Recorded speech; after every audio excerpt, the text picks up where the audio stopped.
Hello friends, welcome to a new topic today. In this chapter, we are going to learn about pathology. So in this first we will learn about cell injury. Cell injury is, so first pathology. Pathology is the disease, science of disease. Patho is disease, logy is science. Science which is dealing with diseases is called as pathology. First, causes of cell injury. The most common cause of cell injury is hypoxia. So this hypoxia can be divided into three major types. We have ischemic type of hypoxia, anemic hypoxia, and hypoxia due to cardiorespiratory disease. Among all these, most common cause is ischemia is the most common cause of hypoxia. Then the other causes like physical factors like radiation exposure, burns and pressure, chemical factors like drugs, poisons, chemicals, infections like bacteria and viruses, immunological reactions like autoimmune disorders, genetic causes and nutritional causes. All these will result in cell injury. But the most common cause among all this is hypoxia. Okay, so in the hypoxia, the most common cause in the hypoxia is again ischemia. So whenever there is hypoxia, what actually occurs? So if there is hypoxia, there is induction of transcription factor which is called as hypoxia inducible factor. Induction of hypoxia inducible factor. This hypoxia inducible factor will activate blood vessel formation and also activate survival pathways. This will activate blood vessel formation and survival pathways. It increases anaerobic glycolysis. Okay, so this occurs in hypoxia. Then what are the types of hypoxia? Now if you see, types of hypoxia are, we have four types of hypoxia. One, hypoxic hypoxia. Hypoxic hypoxia is seen in high altitude COPD, interstitial lung diseases, right to left shunt. Then anemic hypoxia. Anemic hypoxia is seen whenever there is decreased functional hemoglobin. Whenever there is decreased hemoglobin, there is no hemoglobin for oxygen to bind. That will lead to anemic hypoxia. Okay, so this also leads to anemia. Now this anemic hemoglobin can also include the altered hemoglobin. So what are the altered hemoglobin? The altered hemoglobin include, it can mainly occur in carbon monoxide poisoning and methemoglobin. Example of altered hemoglobin is methemoglobin and carbon monoxide poisoning. Where do you see these? How is methemoglobin formed? Methemoglobin is formed from Fe+2, that is ferrous ion. On oxidation forms ferric ion. Thus forms this ferric ion leads to the combines with hemoglobin forming methemoglobin. Then methemoglobin is associated with neonates who are exposed to nitrates. This methemoglobin is associated with newborns exposed to nitrates, sulfonamides, local anesthetics. This methemoglobin is also associated with cytochrome B5 reductase deficiency, and the treatment of this methemoglobin is IV methylene blue. So what happens if there is why is there deficiency of cytochrome B5 reductase deficiency leads to methemoglobin? Actually, ferrous ion Fe+2 on oxidation forms ferrous ion, that is Fe+3. This Fe+3 combines with hemoglobin forming methemoglobin. But this process does not occur normally in our body because of the presence of the enzyme cytochrome B5 reductase. But once this cytochrome B5 reductase is deficient, then this ferric ion binds to the hemoglobin. This cytochrome B5 reductase will convert the formed ferric ions into ferrous ions again. Then we have the next type of hypoxia is histotoxic hypoxia. This histotoxic hypoxia, the etiology is mainly cyanide. So in this, there is this cyanide will inhibit cytochrome So this is associated with cyanide poisoning. Cyanide poisoning is associated with nitroprusside. Okay, how are you going to treat it? Treatment is we can give amyl nitrate or sodium thiosulfate. Amyl nitrate or sodium thiosulfate are used for the treatment. Then stagnant hypoxia. Stagnant hypoxia is also called in the stagnant hypoxia it is most commonly caused by ischemia or congestion causes stagnant hypoxia. So these are the different types of hypoxia: hypoxic hypoxia, anemic hypoxia, histotoxic hypoxia and stagnant hypoxia.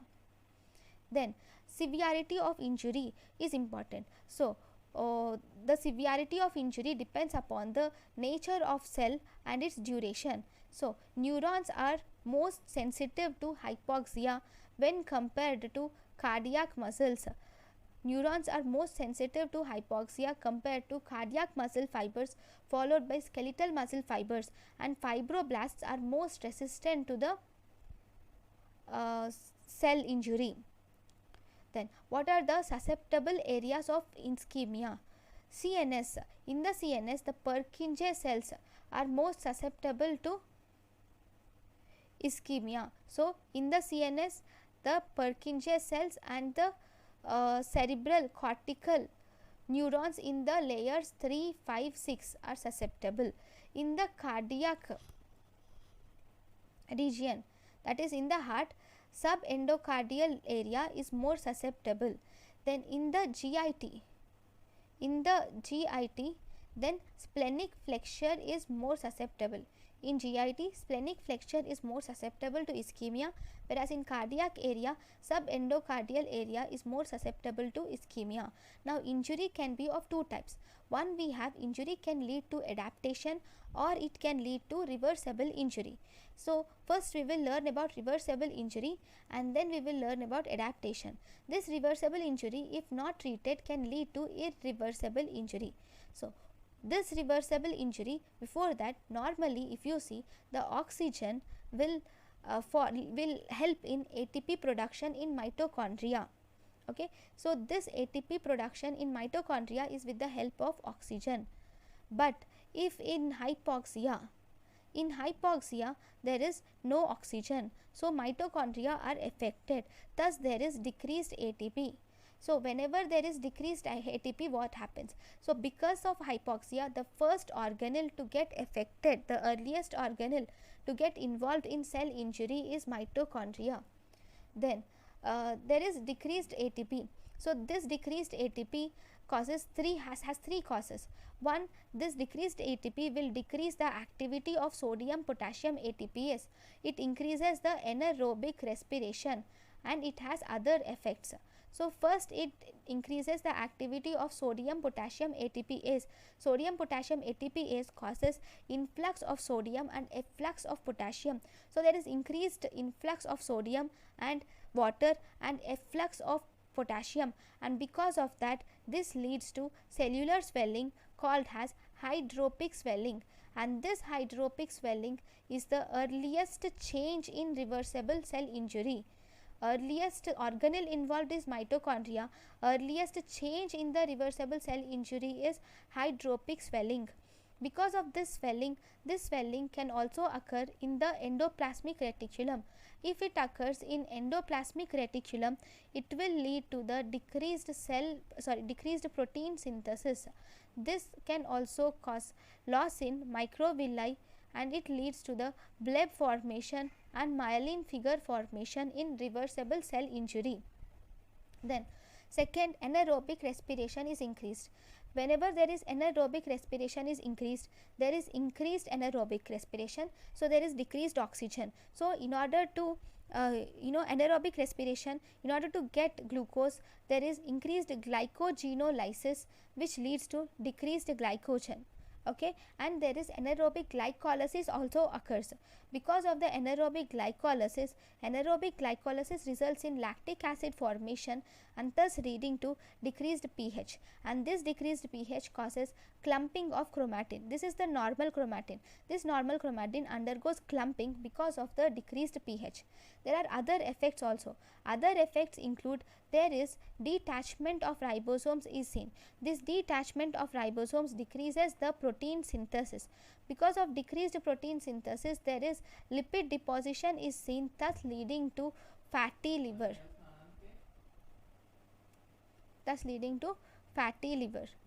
So these are the changes that occur in reversible cell injury.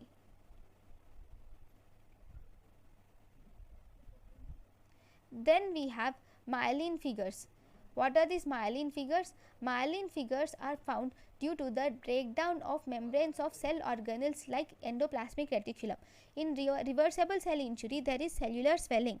That cell, along with swelling of cell, there is swelling of organelles also. Because of the swellings of cells and organelles, this leads to the breakdown of organelles like endoplasmic reticulum. So these membrane breakdown leads to the formation of these myelin figures, which are chemically composed of phospholipids. They are intracellular wall-like materials which are made up of laminated lipid material, which is nothing but phospholipid. If these are present in the membrane bound structures inside the lysosomal enzymes, then we call it as myeloid bodies. If present in membrane bound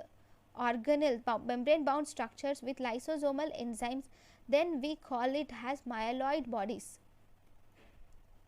Okay, so myelin figures are mainly the breakdown products of endoplasmic reticulum. They are composed of phospholipids, whorl-like structures with laminated lipid material. They are present in membrane bound structures with lysosomal enzymes. They are composed of myeloid bodies or myelinoid bodies. Next important thing is about irreversible cell injury. Irreversible cell injury is mainly includes apoptosis or necrosis. So first, why does this irreversible cell injury occur? Whenever there is ischemia, this causes decreased ATP because of mitochondrial involvement. This decreased ATP causes mitochondrial dysfunction. Whenever there is mitochondrial dysfunction, the phospholipids are synthesized in the mitochondria. But because of the mitochondrial dysfunction, there is decreased phospholipid synthesis, causing phospholipid loss. So because of this, phospholipids are lost. Okay, that is one thing. Then this decreased ATP also increases the cytosolic calcium. So in the cytosol, in the cytoplasm, there is increased calcium. This calcium is taken up by the mitochondria. This calcium taken up by the mitochondria, it will activate the enzymes present in the mitochondria. What are the enzymes in mitochondria? They are phospholipase and protease are the enzymes in the mitochondria. So these phospholipase and protease gets activated. Because they are enzymes, they break down the lipids and proteins. So phospholipase will break down the phospholipid and thus leads to phospholipid loss again. This protease will break down the cytoskeletal membrane. This cytoskeletal membrane and this phospholipid breakdown, both these leads to this membrane damage. Overall, the final breakdown, the final product is causing membrane damage. So this membrane damage can occur, either the intracellular membrane damage can occur or the whole cytoplasmic damage can occur. So whenever there is damage to membranes, there is intracellular, if there is intracellular membrane damage, like if there is mitochondrial membrane damage, this leads to intracellular release and activation of lysosomal enzymes. Okay, what are the lysosomal enzymes do? These lysosomal enzymes cause digestion of proteins and they cause they cause nuclear changes. Okay, these lysosomal proteins, whenever the enzymes are released, they will lead to protein digestion. They will also decrease the ribonucleoprotein, thus causing basophilia, and they will also cause nuclear changes. The nuclear changes which are caused here are, we have pycnotic or ink dot nucleus. This is pycnosis or ink dot nucleus is seen, where the chromatin is condensed into a small nuclear dot. Then there is karyorhexis. In this karyorhexis, the whole nucleus forms it is breakdown. Rhexis is breakdown. It is breakdown into small dots or fragment like structures. that is karyorrhexis. Then we have karyolysis. In karyolysis, the whole cell is broken down into completely, that is completely broken down. Okay, that is karyolysis. Okay, and this membrane damage also causes one more thing, which is it causes leakage of enzymes into the this causes leakage of enzymes. Whenever there is leakage of enzymes, there is increased calcium influx, thus causing flocculent densities in the mitochondria. So in the mitochondria you see flocculent densities, and you will also see the nuclear changes which occur in irreversible cell injury. So these are the different changes which occur in irreversible cell injury. Next, this irreversible cell injury is of two types. It can be apoptosis and necrosis. We will learn about it in the next class. Thank you for watching my lecture. Thank you.